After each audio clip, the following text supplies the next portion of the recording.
नमस्कार दोस्तों, मेरा नाम है अंकुश चौरसिया। आपका इस वीडियो में स्वागत है। बताएंगे आपको कि अगले 24 घंटों के साथ साथ अगले 10 दिनों में किस तरह की जो मौसमी गतिविधियां हैं वो कहां पर रहने की संभावना है।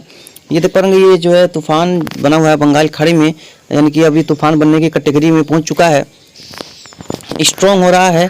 और देखिए कितना ज़्यादा विशालकाय जो अपना स्थिति में आ चुका है। आज शाम को चलेंगे तो देखेंगे ये जो है तट के करीब आ जाएगा, क्योंकि कल 24 हो जाएगा और कल जो है तट के काफ़ी करीब हो जाएगा। और कल शाम तक जो है इसके लैंडफॉल करने की संभावना है उत्तरी उड़ीसा के आसपास के क्षेत्रों में। और ये जो है भद्रक, बालासोर और प्रदीप के आसपास जो के बीच में जो है ये लैंडफॉल करेगा। मौसम विभाग आज दोपहर को जो है कंफर्म करेगा कि ये कहाँ पर ये जो लैंडफॉल करने की संभावना है।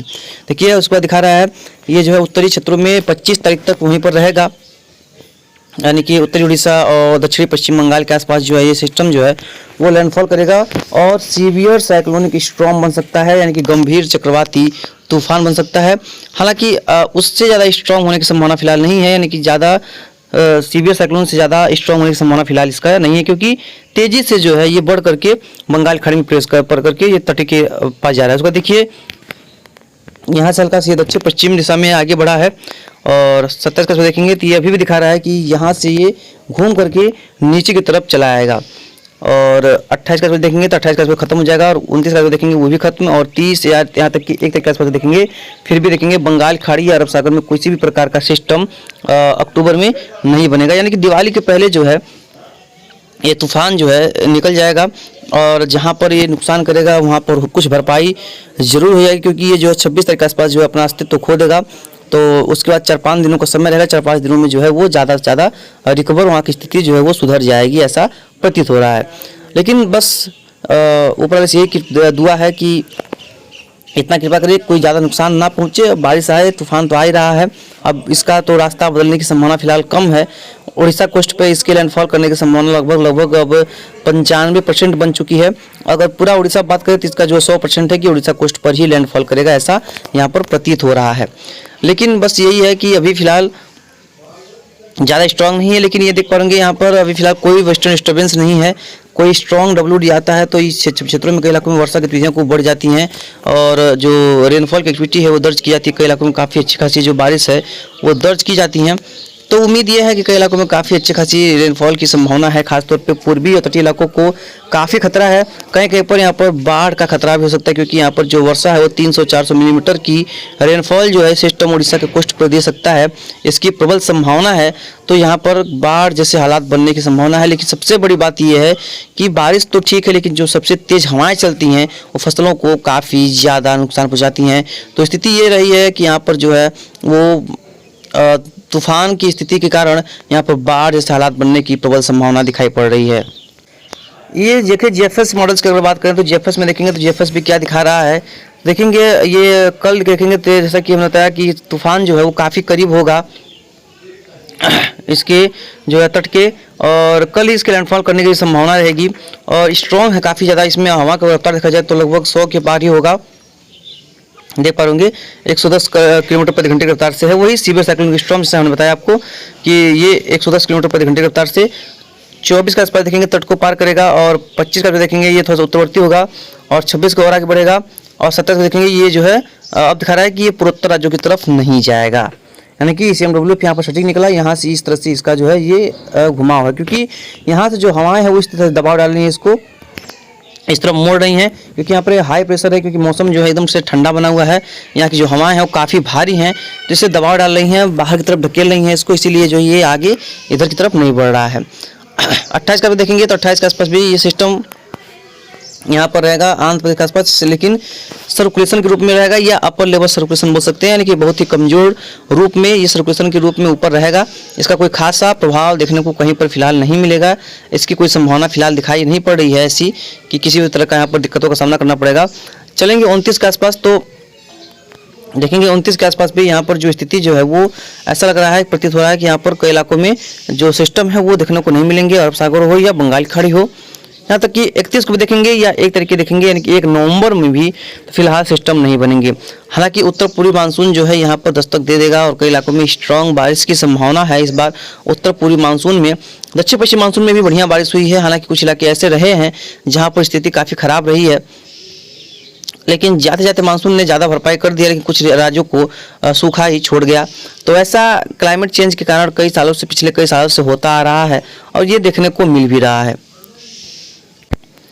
बात करें अगर बादलों की, तो देखिए क्लाउड जो है ये देखिए बंगाल खाड़ी में सिस्टम जैसे देखिए यहाँ पर बन चुके हैं और काफ़ी स्ट्रॉन्ग क्लाउड देखिए बन चुका है। ये देख पा रहे कितना स्ट्रॉन्ग क्लाउड्स जो हैं वो यहाँ पर ये बन चुके हैं। लेकिन अगर इतना ही सिस्टम स्ट्रॉन्ग अगर मानसून बनता तो यहाँ पर बादलों की ऊंचाई और हाइट आपने देखा ही होगा कितना भयानक होती थी। इस बार मानसून सीजन में कितना भयानक रही हैं। तो इस तरह का माहौल यहाँ पर दिख रहा है कि यहाँ पर ये जो क्लाउड्स हैं वो तो काफ़ी देखिए काफ़ी जो है डेंजरस हैं और यहाँ पर कई इलाकों में मूसलाधार बारिश हो रही होगी बंगाल खाड़ी में और तेज़ रफ्तार से हवाएं भी चल रही होंगी। लेकिन धीरे धीरे क्या होगा कि ये समय समय जैसे जैसे समय बीतेगा ये जो सिस्टम है ये और भी स्ट्रॉन्ग होता चला जाएगा और भी स्ट्रॉन्ग होता जो है वो चला जाएगा। जब ये और स्ट्रॉन्ग होगा तब जाकर के यहाँ पर इसके कई इलाकों में काफ़ी अच्छी खासी रेनफॉल की एक्टिविटी दर्ज की जाने की काफ़ी प्रबल संभावना है। तेज हवाएं सबसे ज़्यादा यहाँ पर नुकसान करने की संभावना दिखाई पड़ रही है। देखिए कोस्ट पे बादल जो है पहुँचने लगे हैं। ये जो है यहाँ पर तटीय इलाकों पर यहाँ पर अलर्ट जारी कर दिया गया है और यहाँ पर देखिए कोस्ट पे धीरे धीरे जो बादल हैं वो पहुँचने शुरू हो चुके हैं। ये इसका जो है मेन अभी देखिए यहाँ पर जो है केंद्र है, देख पा रहे हैं किस तरह से यहाँ पर बादलों का जमावड़ा और बादलों का बढ़ाव नजर आ रहा है। लेकिन अभी कोस्ट पे बादल तो पहुँच रहे हैं और कोस्ट पे कुछ इलाकों में बारिश भी शुरू हो गई है, ऐसा प्रतीत सुनने में आया है। और ये देखिए यहाँ पर उत्तर में भी कुछ मौसम में कोई बदलाव नहीं है, पश्चिम से लेकर के मध्य भारत में भी कोई खासा बदलाव अभी फिलहाल मौसम में नजर नहीं आ रहा है। आप देख पा रहे होंगे यहाँ पर। चलेंगे उत्तर में देखेंगे तो यहाँ पर जो पाकिस्तान का रीजन है, पाकिस्तान के रीजन में देखेंगे तो फिलहाल कोई खास पश्चिम विक्षोभ या WD नहीं है। तो यहाँ पर कुछ इलाकों में हल्की से मध्यम दर्जे की जो बौछार वो यहाँ पर देखने को मिल सकती है। लेकिन उत्तर का जो क्षेत्र है जैसे कि इसमें जम्मू कश्मीर, हिमाचल प्रदेश, गिर बल्तिस्तान, लेह लद्दाख, उत्तराखंड, इन सभी क्षेत्रों में वर्षा की संभावना फिलहाल नहीं है, क्योंकि जब तक स्ट्रॉन्ग यानी कि मजबूत पश्चिमी विक्षोभ नहीं आते हैं तब तक किसी भी तरह की बारिश होती नहीं है, आपको पता ही होगा। और ये देखिए उत्तर में कुछ क्लाउड्स हैं, ये क्लाउड्स जो है काफ़ी हल्के पश्चिमी विक्षोभ के हैं जो कि आए थे। उसका देख पा रहे पूरी तरह से यहाँ पर जो स्थिति जो साफ है, यानी कि यहाँ पर नमी भी कम हो चुकी है, इसीलिए मानसून की वापसी यहाँ से करा दी गई थी, आपको पता ही होगा। साउथ में चलेंगे, साउथ में देखेंगे तो यहाँ पर भी जो मानसून जो है पूरी तरह से लौट चुका है। लेकिन अब यहाँ पर बादल क्यों दिख रहे हैं, नमी क्यों बढ़ी हुई है, बस इस साइक्लोन के कारण, जो साइक्लोन चक्रवाती तूफान आया है इसी के कारण जो है यहाँ पर नमी और मानसून मतलब कि बादल जो है वो नज़र आ रहे हैं, अन्यथा यहाँ पर कुछ भी नज़र नहीं आता। लेकिन जितना वर्षा मानसूनी बादल में होते हैं, मानसूनी में समय में होते हैं, उतना बारिश इस समय नहीं होगा, इस सिस्टम से नहीं होगा और उतना तेज़ बारिश भी यहाँ पर उस समय नहीं होगी, क्योंकि इस समय सूखी हवाएं इसमें मिलेंगी और उस समय जो है नमीधार हवाएं जो है उसको मिलती रहती हैं। तो वो सिस्टम जो है काफ़ी ज़्यादा वर्षा दे जाता है, वो सर्कुलेशन ही 300-400 मिलीमीटर की बारिश जो है वो दे जाते हैं। लेकिन ऐसा इसमें नहीं होता है, ये उतना बारिश नहीं दे पाएगा। ये देखिए जेएफएस में क्या दिखा रहा है, इसी तरह से जो माहौल में जैसे कि बताया कि ये दिखा रहा है कि अभी ये जो है पश्चिम बंगाल और झारखंड के आसपास जाएगा। उसके बाद जैसे आपको पता होगा जैसे ही तट को पार करेगा इसको जो है नमी मिलना पूरी तरह से बंद हो जाएगी और इसका नमी अरब सागर और बंगाल खाड़ी से जो मिल रहा है वो खत्म हो जाएगी। ज़मीनी भागों पे ठंडी ठंडी और जो है हवाएं भारी हवाएं मिलने लगेंगी, जिससे कि ये जो साइक्लोन है वो बहुत तेज़ी से कमज़ोर हो जाएगा और बहुत तेज़ी से LPA यानी कि लो प्रेशर एरिया उसके बाद बहुत तेज़ी से गिर करके चक्रवाती हवाओं का क्षेत्र बन जाएगा और एक दिन के बाद ही वो जो है समाप्त हो जाएगा।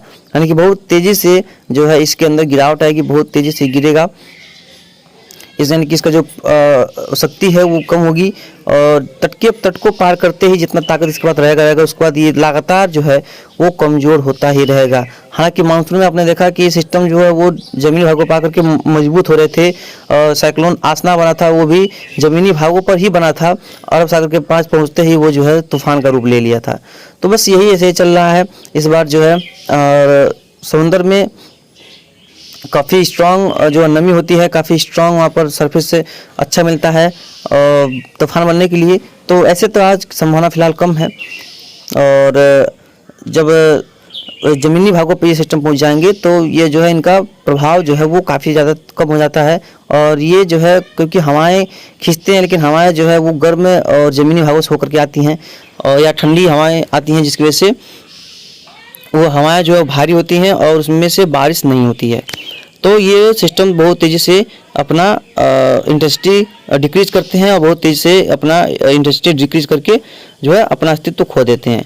तो बस ये होने वाला है, 2 से 3 दिन और समय है, लेकिन जब ये लैंडफॉल करेगा उस दौरान जो है थोड़ा सा ध्यान देने की ज़रूरत होगी, क्योंकि स्थिति उस समय जो है वो बेकार हो सकती है, क्योंकि हवा की रफ्तार भी कम नहीं होगी, 110 किलोमीटर या 120 किलोमीटर प्रति घंटे की रफ्तार हो सकती है, जो कि ये बहुत हवा की रफ्तार ये जो है वो बहुत ही होती है। तो फिलहाल जो भी होगा हम आपको लगातार आगे अपडेट कर देंगे। फिलहाल इस बुलेटिन में यहाँ तक कितना ही, मिलते हैं इसके नेक्स्ट वीडियो में। लगातार आप चैनल पर बने रहिएगा जिससे कि आपको किसी भी तरह की दिक्कतों का सामना करना बिल्कुल ना पड़े। धन्यवाद।